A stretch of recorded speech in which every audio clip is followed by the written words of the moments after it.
اب تقریباً کنواں پانی نکلنے کے لیے تیار تھا کہ اچانک ایک روز کنویں کی سائڈ کی ایک مٹی ہٹ گئی اور کنویں کے اندر ایک آدمی جا کے گر گیا اور تمام مزدوروں میں ہلچل مچ گئی۔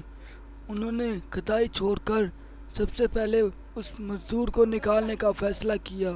اسے بہت زیادہ ڈھونڈا گیا اور کافی دن لگ گئے اس کام میں، لیکن وہ نہ مل سکا۔ اس لیے تمام مزدوروں نے سوچا کہ شاید وہ ہمارا مغالطہ تھا، وہ کہیں چلا نہ گیا ہو، اور انہوں نے مٹی ڈال کر کنواں بند کر دیا۔ اب وہاں پر کنویں کا کام ختم ہو چکا تھا۔ اب کنویں کو کھلا نہیں چھوڑا جا سکتا تھا کہ اس میں کوئی گر کے مر نہ جائے، اس لیے وہاں پر کنواں بھی وہ بند کر دیا گیا اور اس کے بعد تمام مزدور وہاں سے چلے گئے۔ ایسے ہی کافی دیر گزر گئی، زندگی کا پہیہ یوں ہی گھومتا رہا اور 25-30 سال بعد زمیندار مر گیا تو زمیندار کی اولاد نے اپنی باپ کی جائیداد میں سے کافی زمینیں بیچ ڈالی تھی۔ اس جگہ نئے لوگ آئے، ان نئے لوگوں نے اس زمین کو آباد کرنے کے لیے ہر قسم کی فصلیں کاشت کرنا شروع کر دیں اور ان کو بھی ایک کنویں کی ضرورت پڑی۔ انہوں نے کنویں کے لیے ایک جگہ گڈھا کھدوانا شروع کیا۔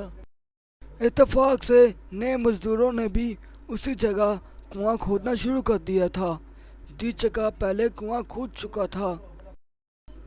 جب مزدور کنواں کھودتے کھودتے کافی گہرائی تک پہنچ گئے تو ان کو ایک دھوتی کا کپڑا ملا، جسے دیکھ کر وہ سارے بہت زیادہ پریشان اور حیران ہو گئے۔ دوسرے سب مزدور بھی بہت زیادہ پریشان تھے۔ مالکان کو بلایا گیا کہ ان کے کنویں کے کھدوائی کے وقت ایک دھوتی کا کپڑا ملا ہے، تو مالک وہاں آگے بولے، سب مزدور بھائی بڑی احتیاطی اور توجہ کے ساتھ کام کریں۔ اگر یہ دھوتی کسی انسان کی تھی تو دیکھا جائے کہ یہاں اور کوئی چیز بھی اس انسان کی ہے کہ نہیں۔ بیٹا اس وقت تک کسی کو اس بات تک معلوم ہی نہیں تھا کہ ادھر پہلے ایک کنواں کھود کے دوبارہ بند بھی ہو چکا ہے۔ مزدوروں نے بہت مشکل کے ساتھ ہاتھوں اور ویلچوں کے ساتھ کھدائی جاری رکھی۔ تھوڑی دیر بعد کنویں کی ایک جانب سے ایک سوراخ نمودار ہوا جہاں سے ایک انسان صاف لیٹا ہوا نظر آ رہا تھا۔ اسے دیکھ کر سارے مزدور بہت زیادہ ڈر گئے اور چلانے لگے کیونکہ وہ انسان زندہ تھا۔ اس کی داڑھی اس کے ناف تک چھپی ہوئی تھی اور چہرہ سر کے بالوں سے ڈھکا ہوا تھا۔ پہلے تو وہ سب لوگ سمجھے کہ یہ کوئی بھوت جن وغیرہ ہوگا، لیکن جب مالک مکان نے مل کر اس انسان کو ہاتھ لگایا، اس کے جسم کا سارا گوشت پلپلا ہو چکا تھا۔ اس انسان نے جب اتنے سارے لوگوں کو دیکھا تو وہ ایک دم سے بے ہوش ہو گیا اور پھر اس کو اس کنویں سے باہر نکالا گیا۔ یہ بات پورے گاؤں میں پھیل گئی۔ کسی سمجھدار انسان نے مشورہ دیا کہ اسے روئی میں لپیٹ کے رکھا جائے کیونکہ ایسے انسان سے ہوا اور موسم بالکل بھی برداشت نہیں ہوگا۔ پتہ نہیں وہ کب سے اس کنویں میں پڑا ہوا تھا۔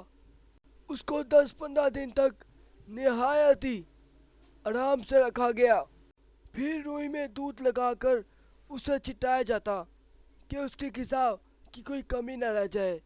10 دن بعد جب وہ انسان ہوش میں آ گیا تو اس نے انکشاف کیا کہ اس جگہ پر پہلے کنواں کھودتے وقت میں اس کنویں میں گر کے مٹی کے اندر دب چکا تھا۔